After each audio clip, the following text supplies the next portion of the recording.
안녕하십니까. 여권방 숨소리 TV입니다.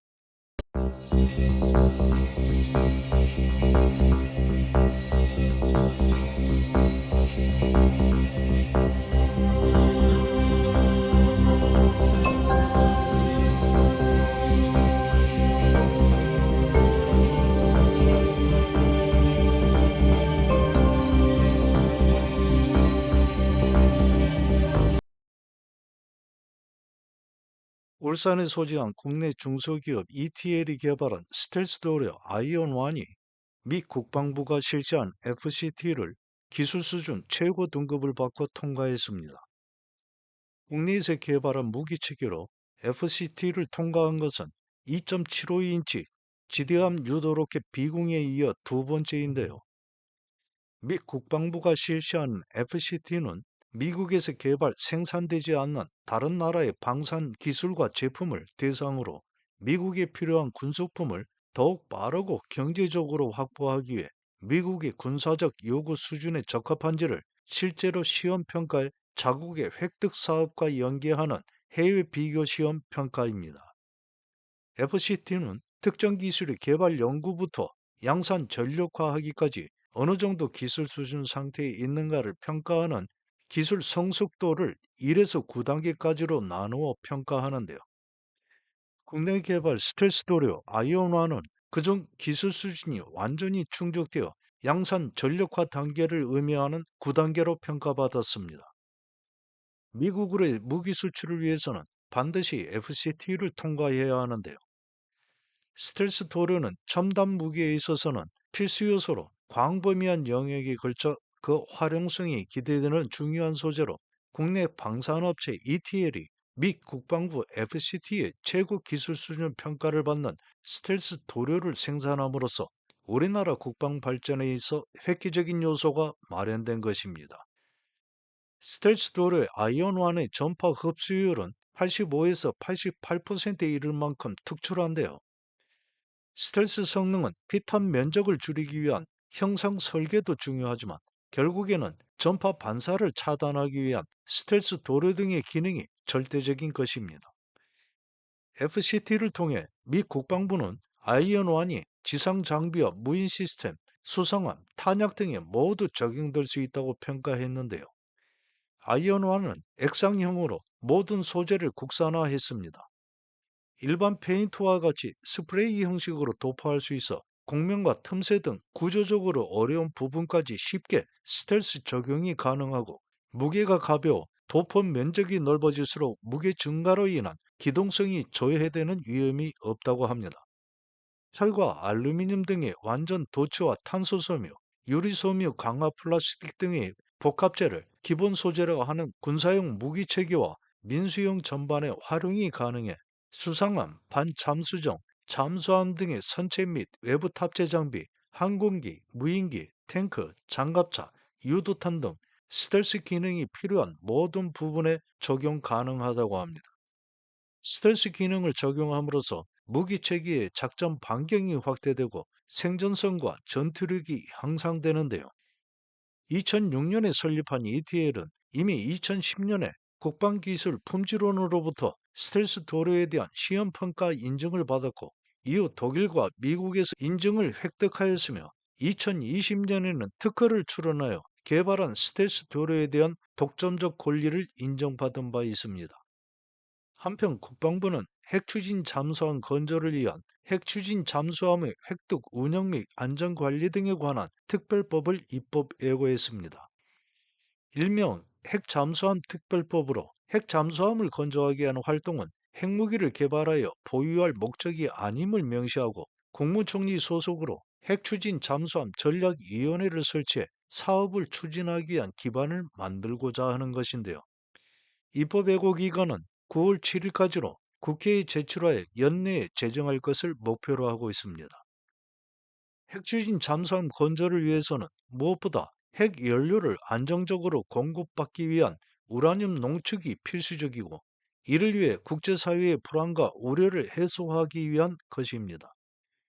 기존의 원자력 관련 법령만으로는 사업의 원활한 추진이 어렵다는 판단하에 핵추진 잠수함의 획득과 운영뿐 아니라 유지보수와 해체 및 안전관리까지 전체를 포괄하는 특별법 형태로 추진되고 있습니다.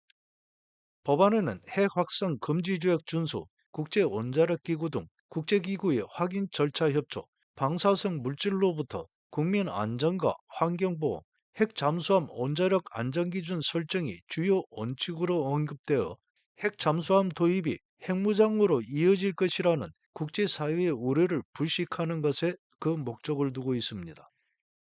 핵추진 잠수함 전략위원회 위원장은 국무총리이고 국방부 장관은 부위원장, 해군 참모총장은 당연직 위원으로 하고 위원회 규모는 20인 이내로 하며 법 시행일로부터 5년간 한시적으로 운영됩니다. 핵추진 잠수함 건조 사업의 속도를 내기 위해 대형 무기체계 획득 사업에서 일반적으로 요구되는 사업 타당성 조사 대상에서 제외되며 연구 개발 및 시험 평가 기간 단축, 방위 사업 계약 원가 산정 규정의 별도 적용 등 특례 사항도 포함되어 있습니다. 현재 초대형 무인 잠수정 개발은 미국이 앞서가고 있는데요. 순항미사일과 어뢰, 소형 무인 잠수정까지 탑재할 수 있는 초대형 무인 잠수정 개발을 일찍 시작한 미국은 초대형 공격용 무인 잠수정 오르카를 아홉척 건조해 전력화를 진행 중입니다. 오르카는 지금까지 전력화한 무인 잠수정 중에 가장 큰데요. 오르카는 전장 26m, 배수량 85톤, 하이브리드 디젤 리튬이온 배터리로 작동하며 최대 속도는 8노트 약 15km, 순항 속도는 약 3노트 약 5.6km, 완전 자율 항해와 장거리 수중 임무를 수행하며 최대 항속거리는 6,500해리 약 12,000km에 이르고 3개월간 단독 작전이 가능합니다. 오르카는 임무에 따라 장비를 바꿔 탑재할 수 있는 모듈형인데요. 부두에서 직접 발진하고 회귀하기 때문에 작전의 효율성이 매우 크게 됩니다. 유인 잠수함이 들어가기 어렵거나 위험도가 높은 지역에서 장기간 머무르며 수중 작전을 수행할 수 있어 무인 잠수정은 적에게 있어서는 처치하기 힘든 치명적인 침투 공격 자산이 되는 것인데요. 위성을 통한 전파 수신을 할 수 없는 복잡한 해저를 통과해 목적지를 향해 완전한 자율 항해를 해야 하는 무인 잠수정은 그만큼 고난도의 기술 축적이 이루어져야만 하는 것입니다.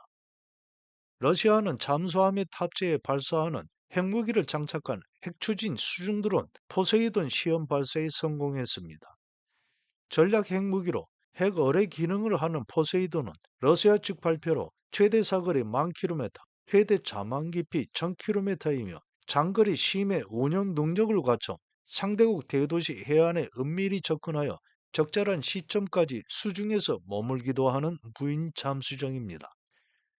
중국은 2019년 건국 70주년 열병식에서 초대형 무인 잠수정 HSU-001을 공개했는데요. 크기 면에서 미국의 오르카보다 작고 따라서 무기 탑재량도 적을 것입니다. 그렇다면 우리나라의 사정은 어떨까요? 7월 30일 국방과학연구소는 그동안 국방과학연구소 주도하에 하나오션과 하나시스템, LIG 디펜스 앤 에어로스페이스가 참여해 개발해오던 초대형 무인 잠수정 MRX를 공개했습니다.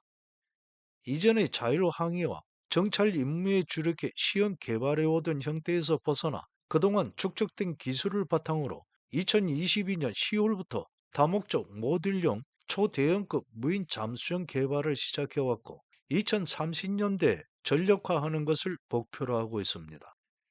국방과학연구소가 공개한 초대형 무인 잠수정 MRX는 길이 20m, 직경 3m, 배수량 50톤 내외로 미국의 무인 잠수정 오르카가 길이 26m인 것에 비해 작지만 이전의 초기 연구 개발용보다는 훨씬 커진 형체로 그만큼 축적된 기술을 바탕으로 한 복잡하고 심층화된 임무 성격의 변화로 실전에서의 운영에 초점을 둔 결과입니다. 당초 27년 8월까지 기술을 검증할 수 있는 시작품을 건조할 계획이었지만 그에 앞서 실제 자망하는 영상과 함께 다목적 모듈용 초대형 무인 잠수정 MRX를 공개했다는 것은 그만큼 개발 과정에 자신감이 드러나는 것이라고 볼 수 있습니다. 현재로는 미국이 무인 잠수정 어로카와 같이 어뢰와 소형 무인 잠수정을 탑재하여 상대국 잠수함 등에 대한 직접적인 공격 능력까지 갖추는 형태가 아니어도 적진에 대한 정밀 정찰과 기뢰 부술 등의 공격 능력을 갖추게 돼 북의 비대칭 전략에 대한 직접적인 압박 수단이 마련되는 것입니다. AI 기반 감시 정찰 능력으로 적 잠수함 등의 표적을 자동으로 인식하고 45일간 잠항 상태를 유지할 수 있어 장기간에 걸친 은밀한 침투 작전이 가능하게 됩니다. 아미타이거 4.0은 드론 등의 무인 체계와 인공지능을 바탕으로 하는 첨단 네트워크를 활용해 군의 전력을 기동화하고 지능화하고자 하는 우리나라 육군이 지향하는 미래 지상 전투 체계입니다. 이번에 하나 에어로스페이스가 다목적 무인 차량 사업자로 선정됨으로써 그 한 걸음을 더 앞으로 내딛게 되었는데요.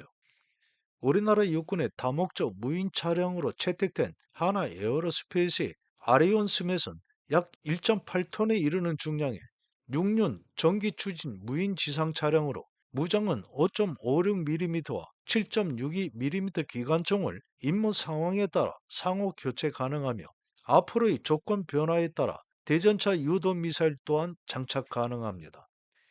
최대 550kg 하중을 적재하고 1회 충전으로 100km 이상 주행하며 포장 도로에서는 시속 43km, 비포장 도로에서는 시속 34km로 주행할 수 있는 다목적 무인 지상 차량으로 수색 정찰, 근접 전투 지원, 물자와 탄약 수송, 부상자 후송 등의 임무를 수행하게 됩니다.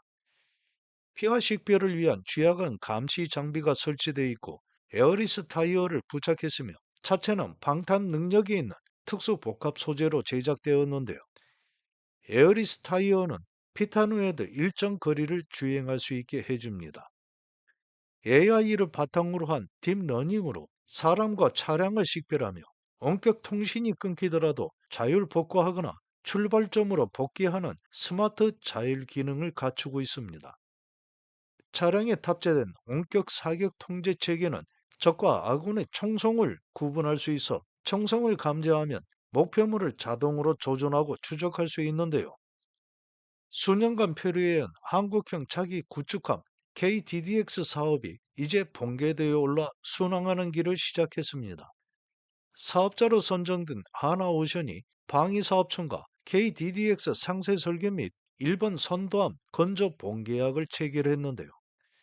총 사업비 약 7조 8천억 원에 7,000톤급 6척이 건조되는 KDDX는 향후 우리나라 해군의 주력이 될 함정으로 전투 체계와 레이더 등의 핵심 장비 등을 국내 기술로 개발해 탑재하는 첫 이지스급 구축함이라는 것에서 매우 큰 의미를 지니고 있습니다.